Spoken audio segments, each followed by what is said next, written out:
Olá, pessoal. Sejam bem-vindos ao Pod AEcast, o primeiro podcast feito com inteligência artificial. Uau! Eu sou o Gabriel e, vou guiar você nessa imersão no mundo do conhecimento Que legal! e já aviso logo de cara. Como sou uma EA, posso cometer alguns errinhos de apresentação, mas o conteúdo pode ter certeza, vai ser de primeira. É bem importante. Sem pausas para café hoje, pessoal. Prepare-se para um mergulho profundo no tema que você escolheu. E hoje vamos juntos desvendar os mistérios das emoções, uma verdadeira jornada pelo cérebro. Para me ajudar nessa aventura, temos a Marcela, especialista em neurociência, que vai nos guiar por esse labirinto fascinante. Marcela, seja bem-vinda. Obrigada, Gabriel. É um prazer estar aqui com vocês hoje para explorarmos juntos esse universo tão intrigante que são as emoções. É isso aí.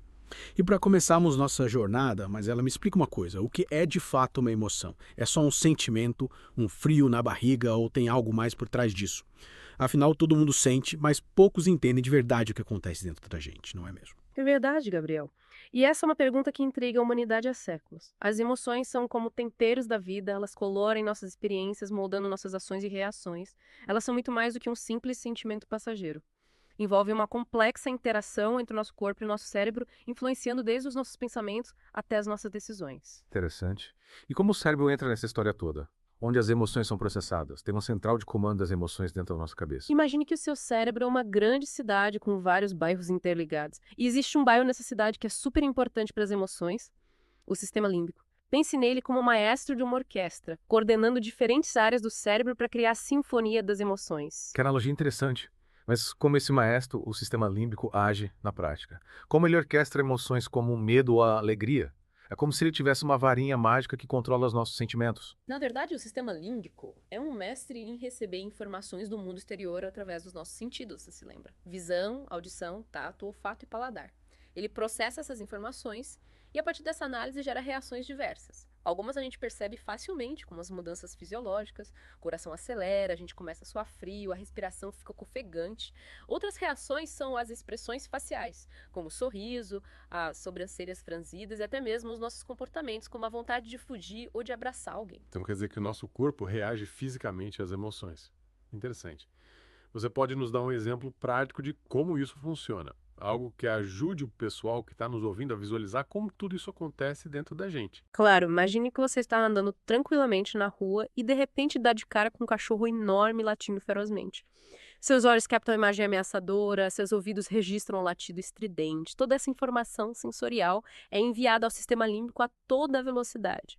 E aí, dependendo da sua experiência prévia com cachorros, o sistema límbico pode interpretar essa situação como uma ameaça real e ativar a resposta de medo. Acho que já senti esse frio na barriga só de imaginar. Exatamente. E essa sensação faz parte da resposta do seu corpo ao medo. Seu coração dispara, você começa a suar frio e seus músculos se preparam para correr.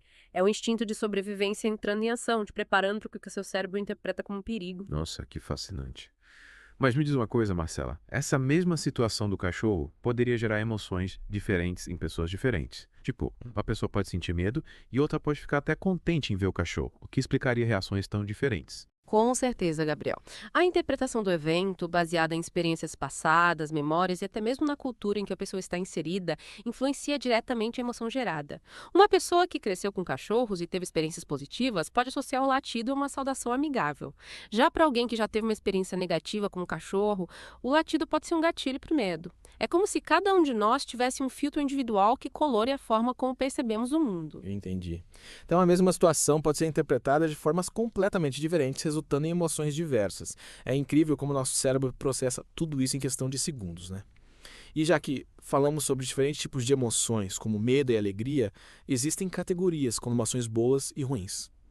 Ou essa divisão é muito simplista para algo tão complexo como as emoções? É verdade, Gabriel. A divisão entre bom e ruim não se aplica de forma tão simples às emoções. Cada emoção tem sua função e importância na nossa vida. Mas, para facilitar o estudo, os cientistas costumam classificar algumas como emoções básicas, como a alegria, a tristeza, o medo, a raiva, a surpresa e o nojo. Essas emoções são consideradas universais, com expressões faciais reconhecíveis em diferentes culturas ao redor do mundo. Acho que consigo reconhecer essas expressões em qualquer lugar. Uma carinha triste em qualquer idioma, né? Como se a gente tivesse um idioma universal das emoções estampado no rosto. Exatamente. É como se a gente tivesse um dicionário de expressões faciais que todo mundo, independentemente da língua que fala, consegue entender. Mas, além dessas emoções básicas, também temos as chamadas emoções complexas. Elas são como combinações das básicas, misturas que criam uma gama enorme de sentimentos. Tipo um combo de emoções. Que legal! Me fala mais sobre isso. Como essas misturas acontecem e que tipo de emoções elas geram? Imagine, por exemplo, a decepção. Ela é como uma mistura de tristeza com uma pitada de surpresa. Você esperava algo positivo e, de repente, pô, a realidade te joga um balde de água fria e a decepção toma conta. Ou pense na nostalgia. Ela mistura a tristeza da perda com a doçura das lembranças felizes do passado. As emoções complexas são como temperos sofisticados que adicionam camadas de sabor à nossa experiência emocional. Quem nunca passou por isso, né? Mas e o medo, Marcela? Como o nosso cérebro aprende a ter medo de certas coisas? Porque algumas pessoas têm medo de aranhas, outras de altura e por aí vai. É como se o medo fosse seletivo, buscando alvos específicos em cada um de nós. Para entendermos o medo, precisamos voltar àquele maestro da nossa orquestra emocional, lembra? O sistema límbico. Dentro dele, existe uma estrutura chamada amígdala, que é especialista em processar o medo no nosso cérebro. E ela é uma aprendiz rápida. Imagine que você teve uma experiência negativa com um determinado estímulo, como um barulho alto e repentino. A amígdala entra em cena e aprende a associar esse estímulo a uma sensação de perigo. É o que chamamos de condicionamento de medo. Então é por isso que alguns barulhos nos deixam em estado de alerta, tipo sirenes, trovões. É como se a amígdala acendesse um sinal de alerta, avisando que o perigo pode estar por perto. Exatamente. A amígdala guarda essa memória e quando o estímulo reaparece, ela dispara o alarme, ativando a resposta de medo, mesmo que conscientemente você saiba que não há perigo real. E essa resposta pode ser aprendida de diversas maneiras, inclusive através da observação. Você pode desenvolver medo de algo simplesmente por ver outra pessoa reagindo com medo a esse estímulo. É como se o medo fosse contagioso. Interessante. É como se o medo fosse um vírus que se espalha de pessoa para pessoa. Estudos com ratos demonstram a importância da amígdala nesse processo de aprendizado do medo. Quando a amígdala é lesionada, os ratos não conseguem associar um estímulo neutro, como um som, a um evento negativo como um choque. Exatamente. A amígdala é fundamental para nossa sobrevivência, pois nos permite aprender com experiências negativas e evitar situações perigosas no futuro. Mas é claro, o medo em excesso pode ser paralisante e é preciso buscar ajuda profissional para aprender a lidar com ele de forma saudável. É isso aí, pessoal. O medo é um mestre exigente, mas com a ajuda certa podemos aprender a domá-lo e usá-lo a nosso favor. E falando em emoções intensas, vamos mergulhar agora no vulcão da raiva. O que acontece no nosso corpo quando a gente sente essa explosão de fúria? Como essa emoção tão poderosa se manifesta dentro da gente? A raiva, Gabriel, é como um vulcão adormecido dentro de nós. Ela pode ficar quietinha por um bom tempo, mas quando é despertada, provoca uma verdadeira erupção de energia. E essa energia toda tem uma explicação. Quando sentimos raiva, o nosso corpo se prepara para a ação, liberando uma descarga de adrenalina, o famoso hormônio do luta ou fuga. É como se o nosso corpo virasse um carro de corrida pronto para pisar fundo no acelerador, né? E quais são os sinais, Marcela, de que essa máquina está pronta para a largada? Como a gente percebe que a raiva está tomando conta? Exatamente. Nosso coração acelera, a respiração fica ofegante, os músculos se tensionam e até o nosso rosto muda. A raiva, assim como as outras emoções, tem a sua própria linguagem corporal. É como se ela estampasse um cartaz avisando: cuidado, estou fervendo. As sobrancelhas se juntam, formando aquele vínculo de preocupação, os dentes rangem, o olhar fica fixo. E penetrante, a voz aumenta o volume. É uma mensagem clara para quem está por perto. É verdade. É aquela hora que é melhor dar um passo para trás, né? Mas me diz uma coisa, Marcela.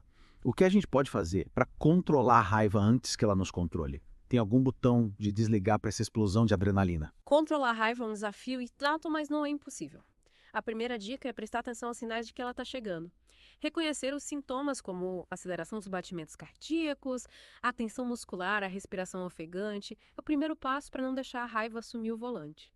É como se a gente tivesse que aprender a ler o manual de instruções da nossa própria raiva, né? Saber identificar os sinais de alerta para não ser pego de surpresa. Exatamente.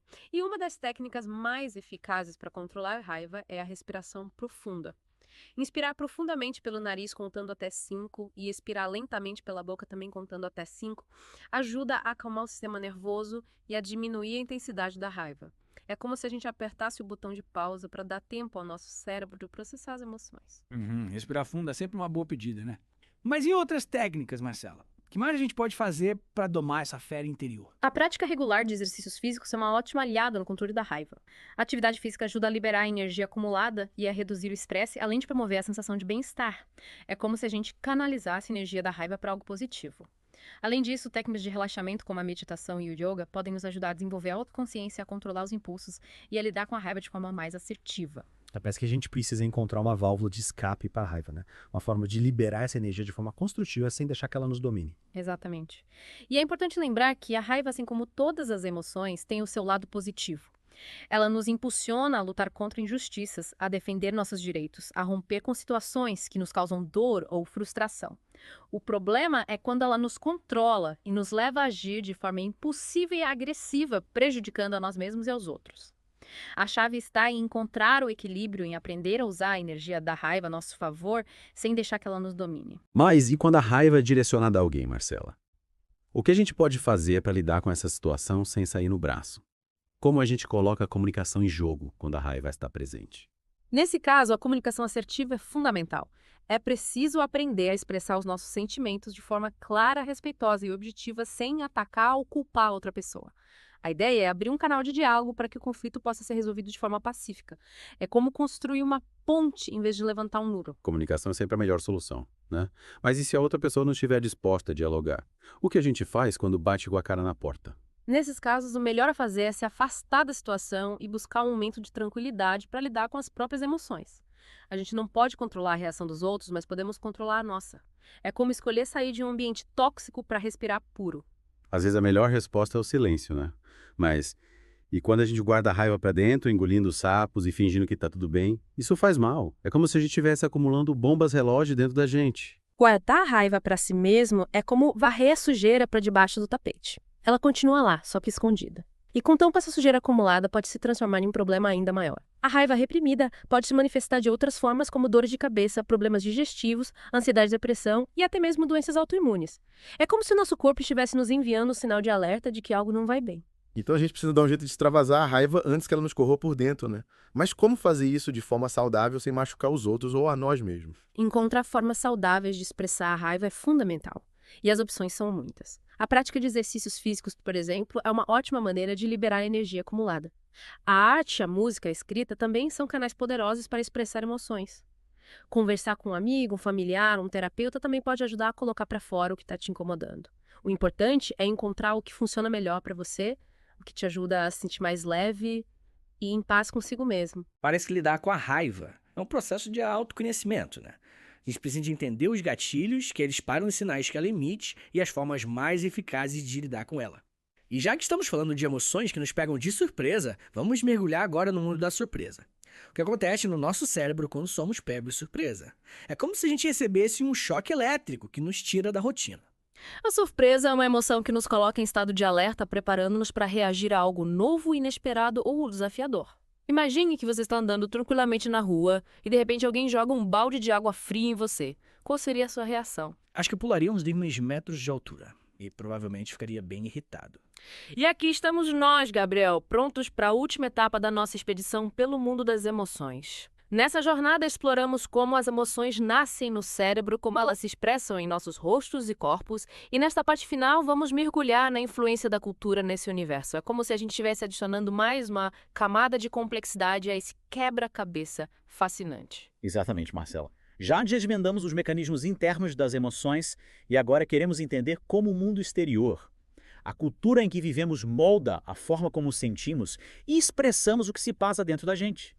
É como se a cultura vestisse as emoções com as suas próprias roupas, criando um código de vestimenta para os nossos sentimentos. Perfeito, Gabriel. Cada cultura tem suas normas, seus valores, suas crenças, e tudo isso influencia a forma como as emoções são vivenciadas e demonstradas. É como se cada cultura tivesse seu próprio manual de etiqueta emocional. Então quer dizer que uma mesma emoção pode ser expressa de maneiras diferentes em culturas diferentes. Tipo, um abraço apertado pode ser normal em um lugar e um aperto de mão formal em outro. É como se o idioma das emoções tivesse sotaques diferentes ao redor do mundo. É exatamente isso. E essa dança entre a biologia e a cultura molda a forma como vivenciamos e expressamos as nossas emoções desde a infância. Mas como a cultura influencia a gente desde cedo, Marcela? Como essa influência se manifesta na prática? Imagine um bebê que nasce em uma cultura onde o contato físico é valorizado. Ele provavelmente receberá muitos abraços, carinhos e será carregado no colo com frequência. Esse bebê crescerá associando o toque físico a sensações de segurança, conforto e amor. Já um bebê que nasce em uma cultura onde a independência é encorajada desde cedo pode ter menos contato físico e ser estimulado a explorar o mundo de forma mais autônoma. É como se cada cultura plantasse as sementes da sua forma de expressar afeto. Entendi.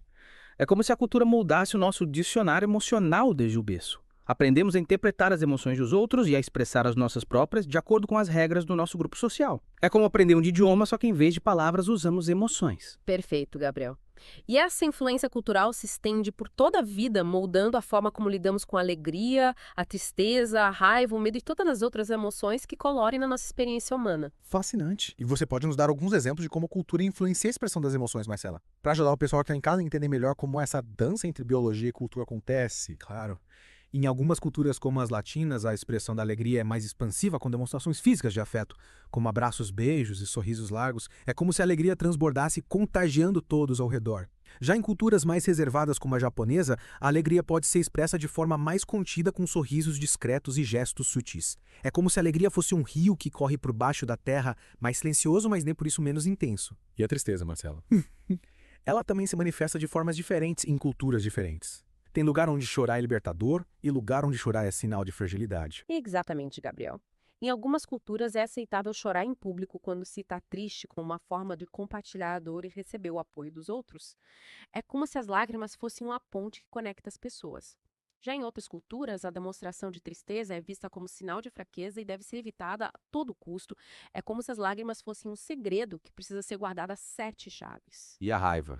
Será que tem gente que libera a fera com mais facilidade do que outras? Culturas que encaram a raiva como um furacão e culturas que preferem a brisa leve da diplomacia. A expressão da raiva também varia muito entre as culturas. Em algumas, é considerado normal expressar raiva de forma aberta e direta, com um trovão que explode no céu anunciando a tempestade. Em outras, a raiva é vista como uma ameaça à harmonia social e deve ser controlada a todo custo como um vulcão que permanece adormecido sob a superfície. Então é por isso que a gente vê tanta diferença na forma como as pessoas lidam com conflitos, né? Em algumas culturas as pessoas gritam, gesticulam e falam tudo o que pensam. Em outras, o diálogo é mais calmo e diplomático, buscando o consenso e a paz. É como se cada cultura tivesse seu próprio manual de resolução de conflitos. Exatamente, Gabriel. E essa diversidade de expressões emocionais é o que torna a humanidade tão rica e fascinante. Cada cultura tem as suas próprias nuances, seus próprios códigos de conduta emocional. Compreender essas diferenças é essencial para construirmos pontes de comunicação e respeito entre os povos. É como aprender a falar diferentes idiomas emocionais, ampliando a nossa capacidade de entender e se conectar com o outro. Verdade. É como se a gente abrisse um leque de possibilidades de comunicação, aprendendo a reconhecer as diferentes formas de expressar alegria, tristeza, raiva, medo e todas as outras cores que pintam o arco-íris das emoções. E com essa bela imagem, chegamos ao fim da nossa expedição pelo mundo das emoções. Espero que você que nos acompanhou nessa jornada tenha se divertido e aprendido um pouco mais sobre esse universo tão fascinante que habita dentro de cada um de nós. E lembre-se, as emoções são como temperos que dão sabor à vida. Use cada um deles com sabedoria e crie a sua própria receita para uma vida mais feliz, plena e significativa. Desligando os motores da nave do Pod Iacast. Até a próxima aventura.